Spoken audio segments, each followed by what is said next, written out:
Hey everybody, welcome back to my channel. Today, I got another figure for you. You can see I got my Mandalorian with this custom cape out here, and I got AHSOKA Tano up here. If you've been watching The Mandalorian, this character has popped up in The Mandalorian. So anyways, I've made a few predictions.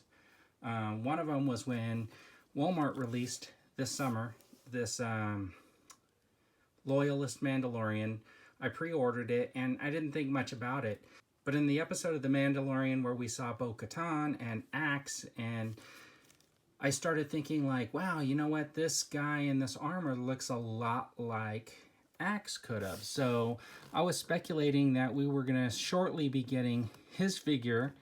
And there's been some rumor that he shows up on the box, and because of the way the jetpack looks and stuff like that. And since we know that this one, the Traditionalist or the Super Commando and Jango Fett all share the same body, it wouldn't be that hard for them to just make another Mandalorian and put it out quickly and call him Axe from The Mandalorian and brand him in the box. So anyways, as part of a prediction that I made in my last video, I thought, oh, for sure we're going to get Bo-Katan by the end of the season on a Mando Monday. Then I kind of speculated that the way we were going to see AHSOKA in The Mandalorian was going to be in a gray outfit. And I said that in one of the videos that I did with I think the Loyalist one.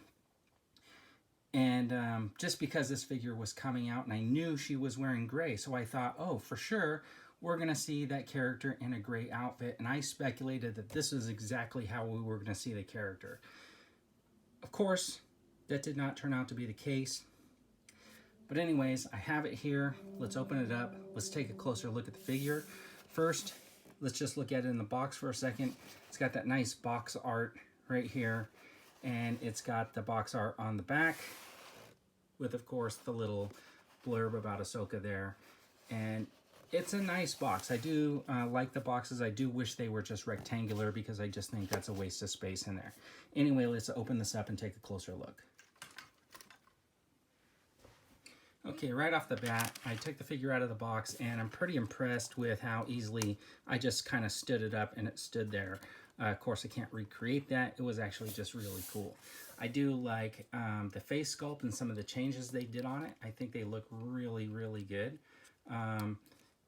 It's got that nice gray look. It doesn't have that vivid blue. And then, of course, it's got this gray outfit down here and the black on there. And we got that, we don't have the coverings all the way up the arm that we had on the original figure. So what I'm going to do is I'm just going to do some side-by-side comparison of the two, so you can see the faces are different.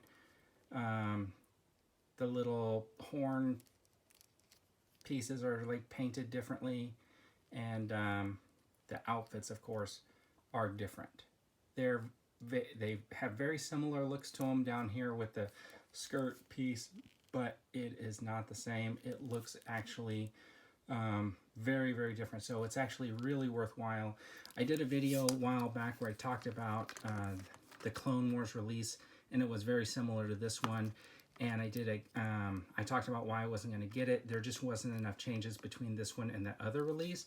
But between this one and this one, these are definitely two different figures.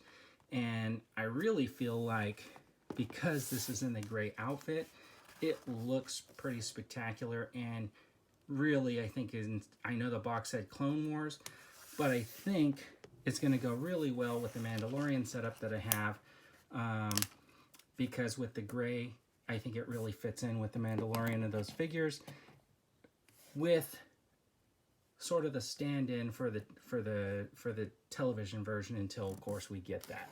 So let's take a look at the two blades. This is the one that came with the original, and this is the one that comes with this updated version. You can see the hilt is not as bent, and the blade is much bluer on that. And then you got the shorter one, is not bent, it's more straight. So once again, let's take a look at this figure and let's go through the articulation. Look at that. The arm comes up. It also has that double joint in there, which allows for a little bit greater flexibility in the arm. It's got the single joint here, which only goes about that high. It's got an upper body here and no lower waist. So you got the leg that moves forward and backwards. So that's a pretty good range of motion. And then of course you got the double jointed knee, which gives you pretty good motion. And then of course I'm not going to have too much side to side because of the way the boot is. It's exactly like the other one. If you want to look at the head moves side to side, which is pretty good. And not too much up movement because of this piece here, but she can look down all right. I think it looks pretty good. She's going to have some pretty good articulation, especially because of those arm joints, which are really kind of cool the way they do that. So we're going to be able to get those some of those poses, right, that we would have wanted to get. I did make an accessory for this one, so let's just show that off. Okay, so because of the Mandalorian and because of the character, I went ahead and I made this custom sort of cloak. So I can get the arms up here and they reach right outside of that cloak the way I designed it. So if she's holding her sabers, they'll come up out of the cloak. And then I did a full hood there that has, of course, the extra room for the horns up there, and I kind of sewed it together right here. So this was my custom cloak that I did just for this character, thinking like, oh, it was going to be, I started making this when I used this figure to make it. That's why the hood is a little bit bigger, because I didn't realize the horns were going to be smaller. But I was imagining that this was going to be the one from the show. I knew it didn't come with a cloak, so I thought, oh, it would be really cool to sort of have a cloak ready to go when I got this figure. So when I put it up with my Mandalorian figure, I thought it would like fit in really well. And so there you have it. Thanks for tuning in, everybody. I really appreciate it. Have a great day.